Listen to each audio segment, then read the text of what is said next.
तक जो नताइज आए हैं और बेशतर नताइज आ चुके हैं, उन नताइज के अंदर नज़र आ रहा है कि जो पहले तज्जिया था लोगों का, तमाम लोग जो इलेक्शन को देख रहे थे, तमाम सर्वेज जो नज़र आ रहे थे, उन तमाम सर्वेज के अंदर, उन तमाम तज्जियों के अंदर हमें ये नज़र आ रहा था कि भारी तादाद में तहरीक इंसाफ के उम्मीदवार आज कामयाब होने जा रहे हैं। और आज हमने तकरीबन 2/3 से ज़्यादा इस वक्त रिज़ल्ट्स आ चुके हैं। कई सीट्स जो हैं वो मुकम्मल तौर पे क्लियर हो चुकी हैं और कुल आखिरी मराइल के अंदर हैं।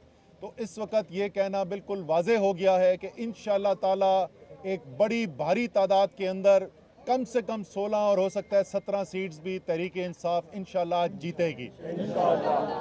ये साथ कहते हुए मुझे ये कहना ज़रूरी है कि इंसान के हाथ में सिर्फ मेहनत और नीयत होती है, कामयाबी अल्लाह ताला देता है। तो हमें अल्लाह ताला के सामने सर झुकाना चाहिए कि ये उसने कामयाबी तहरीक इंसाफ नहीं, ये पाकिस्तान की कौम को कामयाबी मिल रही है। क्योंकि ये जो सारी पिछले 3 महीने से सिलसिला चल रहा है, मैं कई दफ़ा ये पहले बात कर चुका हूँ कि ये कोई अब सियासी जद्दोजहद नहीं हो रही, ये तहरीक इंसाफ की जद्दोजहद नहीं हो रही, ये एक संग मील है एक जद्दोजहद का कि पाकिस्तान के फैसले क्या जैसे पिछले 60-70 साल से होते आए हैं कि बंद कमरों के अंदर साजिशों के ज़रिए बैरूनी आकाओं के कहने के ऊपर पाकिस्तान के मुस्तकबिल के फैसले होंगे, या पाकिस्तान के फैसले जो हैं वो पाकिस्तान के अवाम करेंगे। और लोगों को नज़र नहीं आ रहा, अप्रैल 9 की रात से नज़र आना शुरू हो गया था कि पाकिस्तान की अवाम ने यह फैसला कर लिया है कि अब उन्हें किसी सूरत में ये कबूल नहीं है कि उनके फैसले बंद कमरों के अंदर बैठकर और सौदेबाजी की बुनियाद पर किए जाएं। जो भी फैसले होने हैं, अच्छे होने हैं, बुरे होने हैं, वो पाकिस्तान की अवाम ने करने हैं। और पाकिस्तान की अवाम ने 9 तारीख से ही कहना शुरू कर दिया था और आज उन्होंने अपना जमहूरी हक इस्तेमाल करके अपने वोट की ताकत से एक बुलंद आवाज़ में तमाम पाकिस्तान में जो लोग हैं उनको भी और दुनिया में जो ताकतें हैं उनको भी पैगाम दे दिया है कि पाकिस्तान के अवाम कह रहे हैं गुलामी नामंजूर। अब आगे के फैसले होने हैं जी, यहाँ से आगे अब कैसे जाना है, जाहिर है पूरी सियासत बदल गई है इस नतीजे से जो आज आ रहा है। तो चेयरमैन साहब ने, इमरान खान साहब ने कल कोर कमेटी का इजलास बुला लिया है। कल इंशाअल्लाह ताला 3 बजे तहरीक इंसाफ की core committee chairman Imran Khan साहब की सदारत के अंदर मिलेगी और वहाँ पर आगे लाए अमल का फैसला होना है।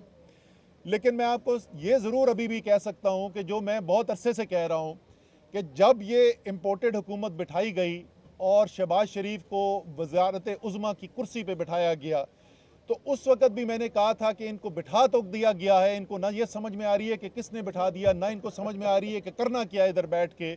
और जो शदीद नुकसान पाकिस्तान को पहुँचा है हर लिहाज से, आप माशी लिहाज से देखें कि जिस तरीके से पाकिस्तान को नुकसान पहुँचा है, पाकिस्तान की सहाफ़त को जिस तरीके से नुकसान पहुँचा है, पाकिस्तान की जमहूरियत कमज़ोर हुई है, ये तमाम नुकसान जो है ये पाकिस्तान का नुकसान हो रहा है। लेकिन इसके साथ साथ मेरे तो सियासी हरीफ हैं, मुझे तो बड़ी खुशी है ये 2 महीने और ऐसे करते रहें तो और इनकी सियासत जो है वो गर्क हो जाएगी। लेकिन पाकिस्तान का इसके अंदर नुकसान है। शहबाज शरीफ साहब अब 22 जुलाई को एक रस्मी कार्रवाई बाकी रह गई है। 22 जुलाई को इंशाअल्लाह ताला चौधरी परवेज़ इलाही पंजाब के वज़ीर आला बन जाएंगे। खैबर पख्तूनख्वा, गिलगित बल्तिस्तान, आज़ाद कश्मीर में पहले ही तहरीक इंसाफ की हुकूमत है। पंजाब में तहरीक इंसाफ और इत्तेहादियों की हुकूमत बनने जा रही है और इसके साथ सिंध में पीपल्स पार्टी की हुकूमत है, बलूचिस्तान में बलूचिस्तान अवामी पार्टी की हुकूमत है। तो शहबाज शरीफ तो बुनियादी तौर पे इसके बाद इस्लामाबाद के वज़ीर आज़म रह गए हैं। तो ये जो है और ये भी वो शहर इस्लामाबाद जो 2/3 तहरीक इंसाफ का है। तो मेरे ख्याल में मेरा सियासी तज्जिया ये कहता है कि शायद अब तहरीक इंसाफ से ज़्यादा उनकी ये ज़रूरत बन गई है कि एक नए इलेक्शन की तरफ पाकिस्तान को ले जाया जाए।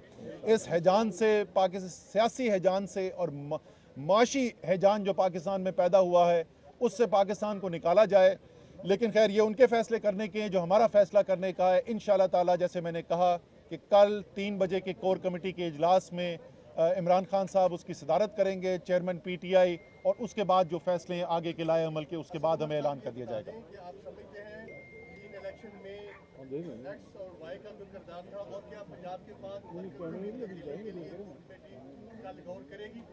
जी, जैसे मैंने कहा ना कि अब आप देखें, हम तो पहले से कह रहे थे जिस दिन से ये एक रजीम चेंज हुई है और एक गैर फितरी हुकूमत को मुआवजे वजूद में लाया गया है, हम तो उस दिन से कह रहे हैं कि ये निज़ाम चल ही नहीं सकता। और जैसे मैंने पहले कहा कि उसका बड़ा शदीद नुकसान पाकिस्तान को उठाना पड़ रहा है। तो अब जो आज के रिजल्ट्स आ गए हैं और जो पाकिस्तान की अवाम ने ये फैसला सुना दिया है, इसके बाद तो इस निज़ाम के चलने की मंतक ही कोई नहीं बनती। तो ये बात सिर्फ पंजाब की नहीं है, सारे पाकिस्तान की है। लेकिन फिर मैं वही कहूँगा, इसका हतमी फैसला जो है कि आगे हमारा मुतालबा क्या रखना है वो कल चेयरमैन करेंगे।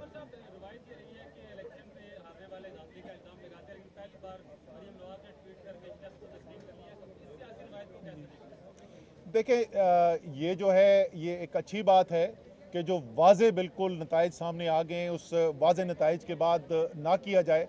लेकिन मेरे भाई मुझे ये बताएं कि अगर हुकूमत उनकी, पुलिस उनकी, जो सारा दिन पुलिस गर्दी होती रही है, इंतज़ामिया उनकी, इलेक्शन कमीशन के सारे फैसले उनके, तो वो धांधली का इल्ज़ाम किस पे लगाती? वो मरियम नवाज शहबाज शरीफ पे ही लगा सकती थी धांधली का इल्ज़ाम, या हमजा शहबाज के ऊपर। लेकिन फिर भी हम खैर मकदम करते हैं उनके इस बयान का।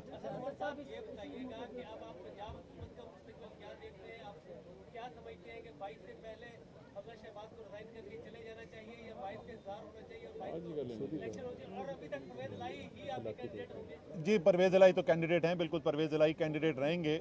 लेकिन जैसे मैंने कहा कि फैसला ये उनका करने का है, मेरा फैसला तो नहीं है मुस्लिम लीग नून के फैसले करने का। लेकिन एक सियासी तज्जियाकार के तौर पर मेरे ख्याल में जो सबसे बेहतर फैसला उनके लिए बनता है, कौम के लिए तो है ही बेहतर, जो उनके लिए बनता है, उनको अब नए इलेक्शन की तरफ जाना चाहिए। इस निज़ाम के अंदर उनका नुकसान ही नुकसान है। वो उसकी तरदीद जो है वो शेख रशीद साहब पहले कर चुके हैं।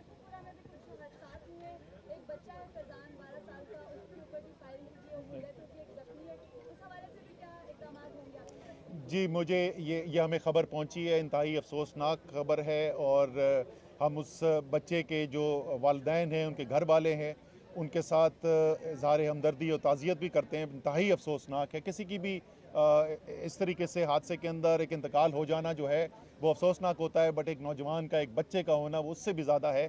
तो इंशाल्लाह ताला वहाँ पर जी हमारी जो टीम है शेखुपुरा की, वो उनके पास जाएंगे भी और पूरी तरीके से उनकी मदद भी करने की कोशिश करेंगे। नहीं, मेरे ख्याल में खान साहब आज शायद ना तकरीर करें, वो कोर कमेटी के इजलास के बाद ही फिर वो उसके बाद, क्योंकि उसके बाद फैसले हो जाएंगे। आपको पता है कि खान साहब जो है ना, जिस वक्त मुश्किल हालात हों तो खान साहब सबसे आगे होते हैं, वो टीम को लीड करते हैं जिस वक्त सबसे मुश्किल के हालात हों। जब जीत हो जाती है तो खान साहब हमेशा ज़्यादा आगे नहीं आते हैं। 2018 का जो इलेक्शन था उसका भी मुझे याद है, बनी गाला में शहबाज शरीफ ने तकरीर की थी, तो उसके बाद हम सब ने कहा, हम साथ बैठे हुए थे, हमने खान साहब से कहा कि जी अब आप जाएं, आप भी तकरीर करें। उन्होंने कहा नहीं मैं नहीं करूँगा, सब तुम जाके कर दो। तो खान साहब जो हैं वो मुश्किल वक्त में आगे होते हैं।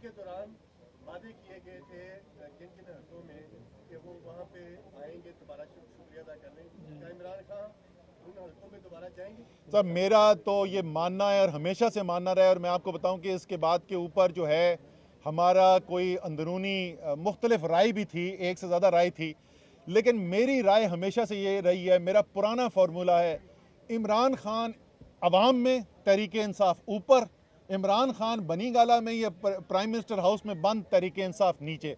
तो मैं तो जब वो वज़ीर आज़म थे, मैं उस वक्त भी यकीन रखता था कि इमरान खान को अवाम के अंदर होना चाहिए।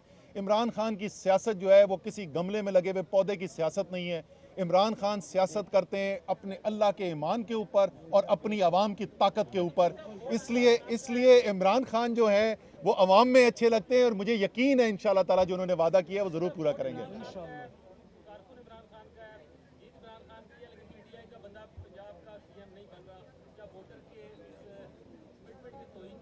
नहीं, बिल्कुल भी नहीं है, क्योंकि जब वोटर आज वोट डालने के लिए गया था तो उसको पता था कि चेयरमैन इमरान खान ने किसको नामजद किया हुआ है। और आपने बिल्कुल कहा कि वो वोट भी इमरान खान का है, वो सपोर्टर भी इमरान खान का है, वो जान भी इमरान खान पे देता है, इसलिए इमरान खान का फैसला वो दिल से कबूल भी करते हैं। अभी कोई जश्न की हम बात नहीं करेंगे। अभी फिर वापस ऊपर जाना है। कंट्रोल रूम वालों ने वापस ड्यूटी देनी है। जब तक आरओ के दफ्तर से हतमी रिजल्ट नहीं मिलता, हमने पैरा देना है।